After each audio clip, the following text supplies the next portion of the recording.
সম্পূর্ণ নিরামিষ পেঁয়াজ রসুন ছাড়া ব্রেকফাস্টে কিছু খেতে ইচ্ছে হলে এই রেসিপি একদম কম সময়ে বানিয়ে নিতে পারেন।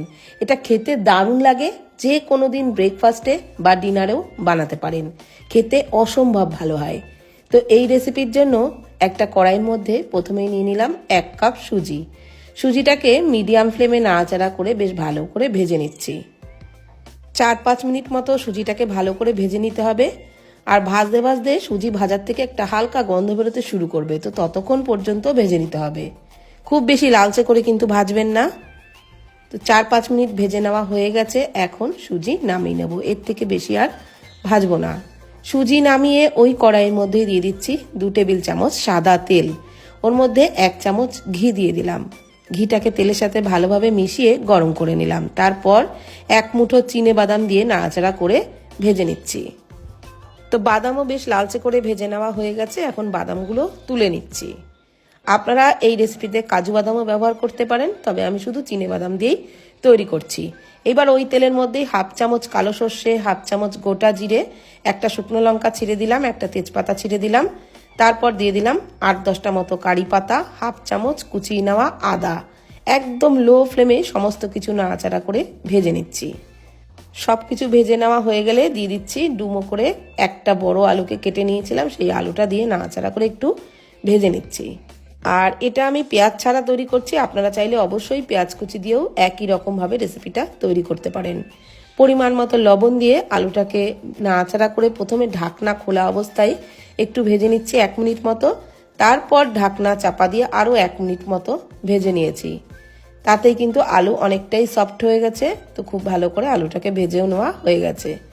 এইবার আমি ওর মধ্যে দিয়ে দিচ্ছি একটা ছোট সাইজের টমেটো কুচি, দিয়ে দিচ্ছি 1/2 চামচ হলুদ গুঁড়ো। সমস্ত কিছু নাড়াচাড়া করে আরও একটু ভাজা ভাজা করে নিচ্ছি, যতক্ষণ টমেটোটা একটু সফট না হয়। তো ভাজতে ভাজতে টমেটোটা একটু সফট হয়ে গেছে, এই সময় দিয়ে দিলাম 10-12টা মতো কিশমিশ। এই রেসিপিতে কিশমিশ দিলে খেতে খুব ভালো লাগে। খুব ভালোভাবে একটু নাড়াচাড়া করে নিলাম, তারপর ভেজে নেওয়া সুজিটা পুরোটাই দিয়ে দিলাম। আর সুজিটা দেওয়ার পর কিন্তু প্রায় 3-4 মিনিট বা 5 মিনিট মতো সমস্ত কিছুর সাথে নাড়াচাড়া করে একটু ভেজে নিতে হবে।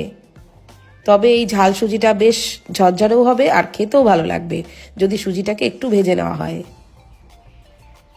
তো সুজিটাকে একটু ভেজে নিয়েছি, এইবার দিয়ে দিলাম সামান্য একটু লবণ আর 1 টেবিল চামচ চিনি।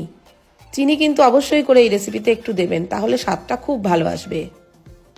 তো চিনিটা যতক্ষণ গলে না যায় ততক্ষণ নাড়াচাড়া করে সুজিটাকে আরও একটু ভাজা ভাজা করে নিচ্ছি। ওই 1 মিনিট মতো একটু ভেজে নিয়েছি।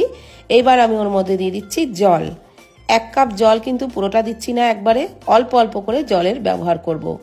1 কাপ জল নিয়েছি, জলটাকে কিন্তু আমি 3-4 বারে দিয়ে অল্প অল্প করে দেব আর নাড়াচাড়া করে নেব। নাড়াচাড়া করতে করতে যখন দেখবেন সুজিটা অনেকটা ঝরঝরে হয়ে যাবে, তখন কিন্তু আবারও কিছুটা জল দিয়ে নাড়াচাড়া করতে হবে। এইভাবে তৈরি করলে সুজিটা কিন্তু বেশ সিদ্ধও হবে আর খুব সুন্দর ঝরঝরে থাকবে, একটুও কাদা কাদা হবে না। তো আবারও যখন সুজিটা ভাজতে ভাজতে একদম ঝরঝরে হয়ে গেছে, তখনই কিন্তু আবার একটু জল দিলাম। জল দিয়ে আবারও একটু নাড়াচাড়া করে নিচ্ছি। অবশ্যই মিডিয়াম ফ্লেমেই কাজটা করবেন। তো আবারও কিছুটা জল দিয়ে দিলাম, মানে পুরোটা জলই কিন্তু দিয়ে দিয়েছি। আর এইভাবে নাড়াচাড়া করে সুজিটাকে ভেজে নিচ্ছি। তো এইভাবে কিছুক্ষণ নাড়াচাড়া করে নেওয়ার পর ঢাকনা চাপা দিয়ে আবারও 2 মিনিট মতো রাখবো। আর লো ফ্লেমেই 2 মিনিট রেখেছিলাম, তাতে করে কিন্তু সুজি সুন্দর সিদ্ধ হয়ে গেছে আর বেশ ঝরঝরে হয়ে গেছে। তো এইরকমভাবে তৈরি করবেন ঝাল সুজি, দেখবেন সুন্দর ঝরঝরে হবে, আবার সুজিও সিদ্ধ হবে, খেতেও দারুণ লাগবে। তো রেসিপিটা প্রায় রেডি হয়েছে। এবার নামানোর আগে ভাজা বাদামগুলো দিয়ে দিলাম আর দিয়ে দিলাম ঝালের জন্য আরও 2-3টে কাঁচা লঙ্কা কুচি। যদি আপনারা ঝালটা একটু বেশি খান তাহলে কাঁচা লঙ্কাটা দেবেন, আর না হলে স্কিপ করে যাবেন। ভালোভাবে মিশিয়ে নিলাম আর দিয়ে দিলাম 1 টুকরো লেবুর রস। লেবুর রসটা কিন্তু সব শেষেই দিতে হবে।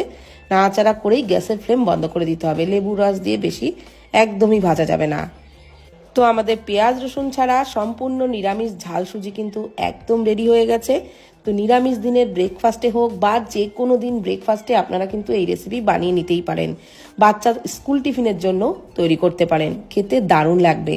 তো ভিডিওটি কেমন লাগলো প্লিজ কমেন্টের মাধ্যমে জানাবেন। ভালো থাকবেন, সুস্থ থাকবেন, ধন্যবাদ।